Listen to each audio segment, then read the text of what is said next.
One day, Khoja Nasreddin came to an inexperienced hairdresser, whom he instructed to shave his head. While the hairdresser was shaving the head of Khoja, he nicked his head several times and put pieces of cotton wool over the cuts to stop the bleeding. When the barber had shaved half of Nasreddin's head, the sage suddenly stood up and began to leave. The surprised hairdresser asked, "Dear Khoja, where are you going? Because I shaved only half of your head." To which Khoja replied, "You know, I decided this way. If you have half sewn my head with cotton, then on the other half I will plant wheat myself." Many nations have their own legendary heroes. These personalities are almost the only ones who empathize with the common people, think about the problems of the common man, and ridicule the vices of the greedy rich.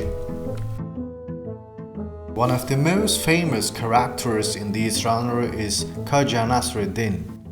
Everyone who has been to the East has heard about him, especially in Muslim countries. His sayings and philosophy are unique in their simplicity and at the same time filled with deep meaning. With the help of anecdotes and stories where Khoja Nasreddin is present, people express their opinions and criticism. In the stories of Khoja Nasreddin, they deceive or he deceives others. Sometimes he shows himself to be a great sage, and sometimes even a complete fool. But the essence of Nasreddin is that he has a wise answer to any question, and he will get out of any situation. Exactly these properties are so popular with the common people. Once, Khoja Nasreddin saw the emir on the street, who was presented with a beautiful white donkey. Khoja went up to the donkey and said, "Wow, this is exactly the breed of donkeys that can talk." Hearing these words, the emir turned to Khoja. "Are you crazy? Where have you seen donkeys that can talk?" Khoja objected, "It is exactly this breed that knows how to talk. But for this, donkeys need to be specially trained. And I know the secrets of training donkeys. I learned them from my grandfather, the great donkey teacher." The emir pondered and said, "If I give you this donkey, can you teach him to speak like we do? And what is required for its training?" Khoja replied, "I cannot refuse your request, dear emir. But you are right, this is not an easy path. The training lasts 10 years and for this, I need 1 gold coin for every day." The emir ordered the treasurer to pay Khoja coins for 10 years and said in parting, "I will wait for the day when you come with my donkey to my palace, and the donkey will speak to me. But if it turns out that you deceived me, then your head will be chopped off by my executioner on the spot." Khoja bowed to the emir, took coins and a donkey, and went home. At home, many questions from his wife about the donkey and gold coins awaited him. Khoja told his wife everything as it is. After his story, the wife was confused and said, "I have never met such a fool in my life. Where did you get the idea that the donkey would speak? You will be executed for your lies." To which Nasreddin calmly replied, "Don't worry, I have everything under control. In 10 years, either the donkey or the emir will die."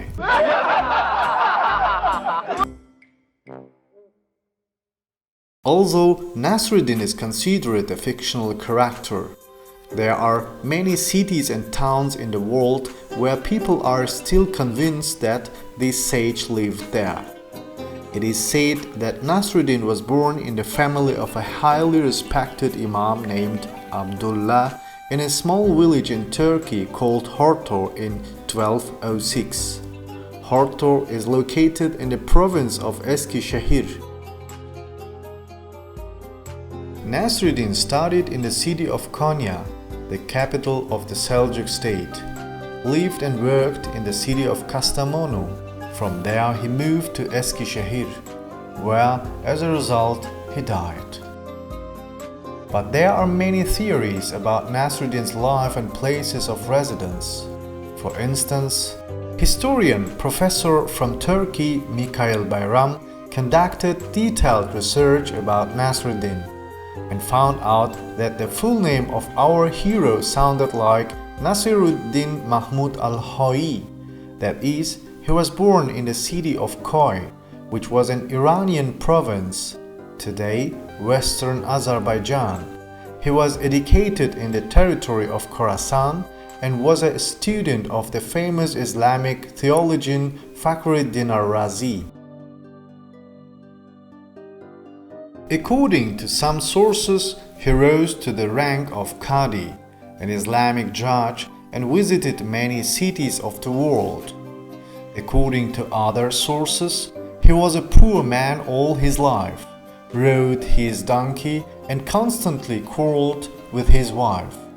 Unfortunately, we will not be able to find out the truth here. For example, in Azerbaijan, Nasreddin's name is Molla. This name, according to historians, is a Latin form of the name Mavlan, which belonged to Tusi. Many coincidences can be found between the works of Tusi himself and the stories about Nasreddin, where, for example, soothsayers and astrologers are ridiculed. One day, a great ruler decided to check the fortune tellers and astrologers. He called all of them to the palace and asked a very easy but intriguing question: "How many years will I live?" Khoja Nasreddin was also among the predictors. Hearing the question of the ruler, astrologers immediately set to work using various intricate devices. After some time, the ruler turned to the first fortune teller and repeated his question, to which he replied, "O the luminary of the stars say you will live 99 years." To which the governor ordered his execution. The next astrologer replied, "Your Majesty, the stars say you will live 500 years." The ruler also ordered his execution. Thus, everyone was executed and the last was Nasreddin. He replied, "O great ruler, the stars say that you will live only 3 days longer than me."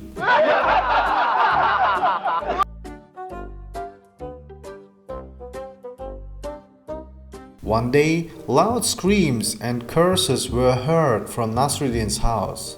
One of the curious neighbors decided to inquire about the situation in Khoja's house. He knocked on the door, Khoja opened it, and the neighbor immediately asked, "What is going on here, Khoja? Where do the screams and noise come from?" Khoja replied, "Yes, nothing special. It's just that my robe fell from the roof of the house." But the neighbor didn't lag behind. "And was it worth swearing so much over such a trifle?" To which Nasreddin replied, "Only at the moment the robe fell from the roof, I was in it."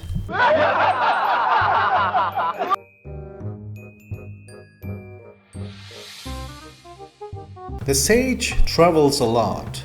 He could live anywhere, in Eskişehir, Bukhara, Samarkand or Baghdad. His name is found in different languages: Khoja Nasreddin, Khoja Nasreddin, Molla, Molla in Azerbaijan, Afandi in Uzbek, Efendi in Turkmen, Nasr in Kazakh, Anasratin in Greek. Everywhere he has friends and students, but he also always has enough enemies and ill-wishers. The word Khoja in translation from Farsi means master. This word is present in almost all Turkic languages and Arabic.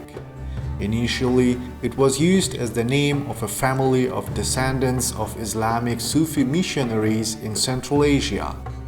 These were representatives of the white bone class. Later, Khoja became an honorary title which means sage. Khoja has many professions. He is a farmer, a merchant, a doctor, a craftsman. He is very sophisticated and wise, so everyone listens to him attentively. He is fair and knows the laws well. Therefore, he often involuntarily becomes a judge. Khoja Nasreddin is a manifestation of life in all its diversity.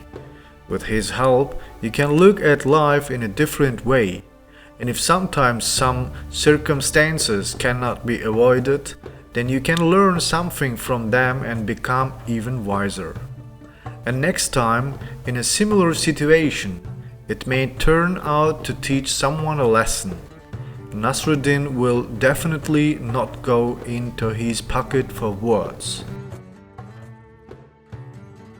One night, Khoja was riding his donkey in another village and watched as two very drunk men argued loudly with each other. One of them, pointing his finger to the sky, said, "This is a star." And the other said, "Come on, it's the moon. Can't you tell the moon from the star?" Having approached closer, Nasreddin involuntarily became their judge. They called him over and asked him a question. The first drunk said, "Look at the sky. Over there, is it a star?" "Better say it is a star." And the other threatened, "If you don't say now that it is the moon, then you are done." Looking up, Khoja replied, "Guys, sorry. Unfortunately, I cannot give you an exact answer to your question." Both drunken asked at the same time, "Why?" "Because I'm not a local and don't understand your heavenly bodies." This was Nasreddin's answer.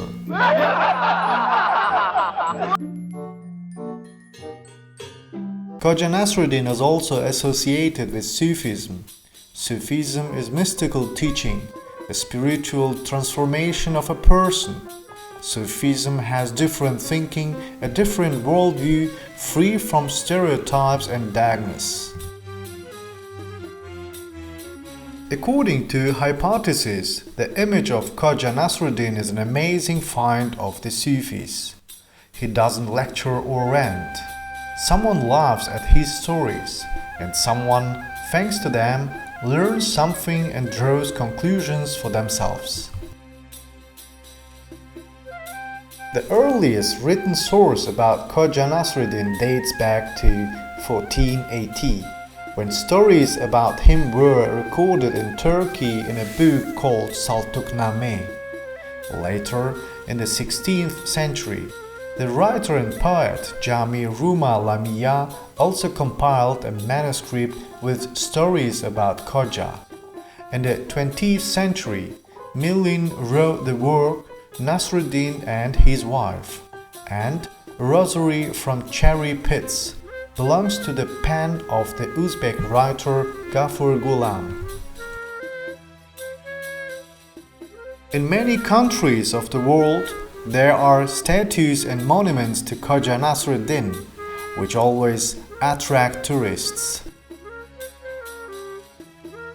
In the 20th century, stories about Khoja Nasreddin were filmed and shown on the stage. The stories about Khoja Nasreddin have now been translated into many languages of the world and have long become a part of the world literature. It is not for nothing that 1996-1997 was declared by UNESCO the International Year of Khoja Nasreddin. The main feature of the literary hero Nasreddin is to get out of any situation as a winner through the word. Nasreddin's frequent reception is feigned ignorance. Once, Khoja wanted to cross the hanging bridge over the canal to the other side. The bridge was very narrow, where only one person could pass. After taking a few steps, he noticed an obese man who quickened his steps so as not to let pass Khoja and be the first to cross to the other side. At the same time, this man kept saying, "I don't let the fools pass. I don't let idiots pass." To which Khoja began to move back across the bridge to let this man pass. When he was already on the other side, Khoja quietly but distinctly said, "But I let pass."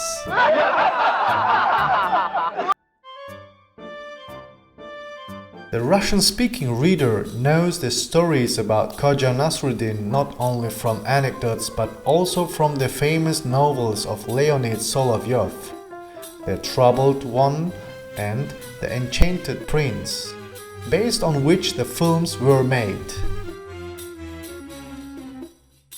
Of course, there will always be someone who will say that Nasreddin is incomprehensible or that his image is simply outdated. But we can assume that this statement wouldn't upset Khoja in any way. After all, in life, you cannot please everyone. Khoja Nasreddin always reminds us that we are limited in understanding the essence of things. If Khoja were called a fool, then such an accusation would be the highest of praise for him. Generations were replaced by generations. Legends and anecdotes were passed from mouth to mouth in tea houses and caravansarais of the East. Endless folk fantasy has invented and will continue to invent more and more intricate stories, where the great sage Khoja Nasreddin, friend of the people, will always be in the center of attention.